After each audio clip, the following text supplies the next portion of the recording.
మనం చెప్పాల్సింది ఏంటంటే చాలా జిల్లాలకి ఇన్ఛార్జ్ మంత్రులు ఉన్నా ఆ జిల్లాల నుంచి ప్రాతినిధ్యం వహిస్తున్న ఎమ్మెల్యేలు మంత్రులుగా లేరు కొన్ని జిల్లాలకి.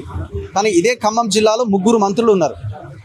మిగతా జిల్లాల నాయకులంతా ఒక్క ఖమ్మం జిల్లాకే 3 మంత్రులు ఎందుకు అని అందరు క్వశ్చన్ చేస్తుంటారు. పొంగులేటి శ్రీనివాసరెడ్డి రెవెన్యూ శాఖ మంత్రి, Bhatti Vikramarka deputy CM and finance, ఇంకొక ఆయన ఎవరు తుమ్మల నాగేశ్వరరావు వ్యవసాయ శాఖ, జౌలీ శాఖ, ఇంకా శాఖలు. 3 చాలా సీనియర్ మంత్రులు వీళ్ళంతా.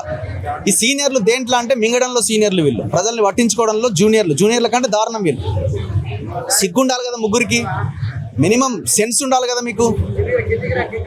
మీరు తిట్టిరని అనుకుంటారేమో కానీ ఇక్కడికి వస్తే మీకు అర్థమవుతుంది ఆ బాధ ఏందన్నది. ఒక తండ్రి ఒక తల్లికి తన కొడుకు 30 ఏళ్ళ ఒక కొడుకు ఆత్మహత్య చేసుకోవడానికి ప్రయత్నిస్తే 110 నిద్ర గోళీలు మింగితే ఆ బాధ కుటుంబానికి తెలుసు, మింగిన ఆ బాబుకు తెలుస్తుంది. మీ ఇళ్ళల్లో మంచిగా తిని పండిన తర్వాత మీకు ఎట్లా తెలుస్తుంది? కనీసమైన మీకు బుద్ధి, జ్ఞానం, సిగ్గు, శరం ఏమన్నా ఉంటే ఈ ప్రశాంతి హాస్పిటల్కి వచ్చి ఆ వేణుకుమార్ అనే ఆ నిరుద్యోగ విద్యార్థిని పరామర్శించండి. కనీసం ఫోన్ చేసిరా వాళ్ళ ఫాదర్కి? వాళ్ళ ఫాదర్ ఒక బీసీ గౌడు, ఏం పేరు ఆయన పేరు, భద్రయ్య గౌడ్ గారు, లక్ష్మీపురం మధిర నియోజకవర్గం, ఖమ్మంకి 20 కిలోమీటర్ల దూరం. కనీసం వాళ్ళ ఫాదర్ నెంబర్ కనుక్కొని ఫోన్ చేసి మేమున్నాం నీకని భరోసా ఇచ్చే ప్రయత్నం చేసిరా?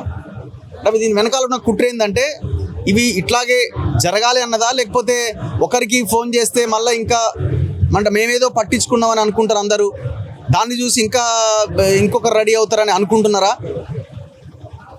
దీనికి ఒకటే ఒక కారణం ఏంటంటే వీళ్ళు అసలు జనం అనేది లైన్లోంచి వీళ్ళు బయటకు వెళ్ళిపోయారు. వీళ్ళకి ప్రజలు అక్కర్లేదు, నిరుద్యోగులు అక్కర్లేదు. మరి రేపు పొద్దున 2 ఎమ్మెల్సీ స్థానాల్లో ఖమ్మం కూడా ఉంది కదా.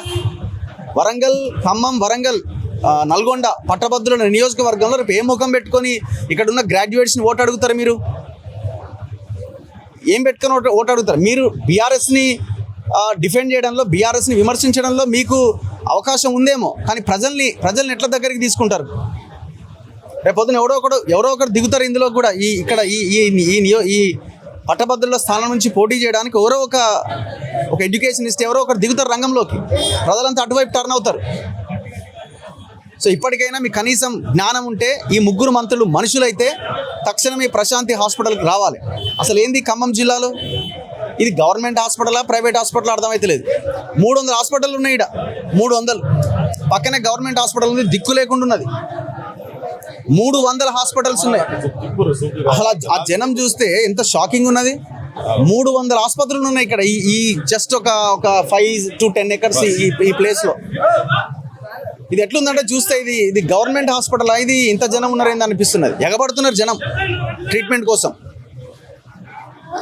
మరి ఏం కాపాడిరండి ఖమ్మం జిల్లాని? పొద్దున లేస్తే విప్లవాల జిల్లా ఖమ్మం జిల్లా అని మనం మాట్లాడతాం కదా.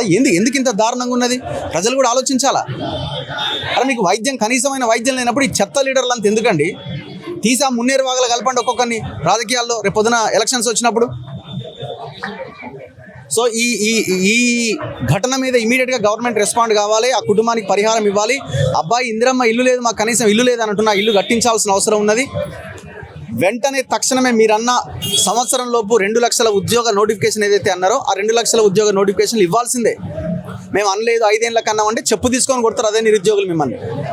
మీరు సంవత్సరం లోపిస్తామని ఈనాడు ఆంధ్రజ్యోతి పేపర్లో ఫలానా రోజు ఫలానా నోటిఫికేషన్ ఇస్తామని యాడ్ ఇచ్చిర్రు, ప్రకటన ఇచ్చిర్రు, డబ్బులు ఇచ్చి ఆయా పేపర్లకి తయారు చేసిరు. చాలామంది మేధావులు అందరూ కూర్చొని ఆ షీట్ తయారు చేసిరు. ఇప్పుడు మేము 5 ఏళ్ళకి ఇస్తాం. ఎలక్షన్స్ ముందు 2019-20లో 16-17 అనుకుంటా కదా, బిశ్వాల్ కమిటీ రిపోర్ట్ పట్టుకొని కదా రేవంత్ రెడ్డి ఓట్లు అడిగింది. 191,000 ఖాళీలు ఉన్నాయి, ఆ ఖాళీలు మొత్తం భర్తీ చేస్తాం అధికారంలోకి రాగానే. అందుకే కదా ఆ లెక్క ప్రకారమే మీరు 2 lakhs ఉద్యోగాలు అన్నారు కదా. మరి ఆ కమిటీ రిపోర్టు ఆయన పక్కన పెట్టిండు కేసీఆర్, నువ్వు పక్కన పెట్టినావు. ఇప్పుడు మేము 70,000 ఉద్యోగాలు ఇచ్చినాం, ఫ్యూచర్ సిటీ కడతాం, ఆడ ఉద్యోగాలు ఇస్తామని దొంగ మాటలు మాట్లాడుతున్నాం. ఈ దొంగ పార్టీలను నమ్మకండి.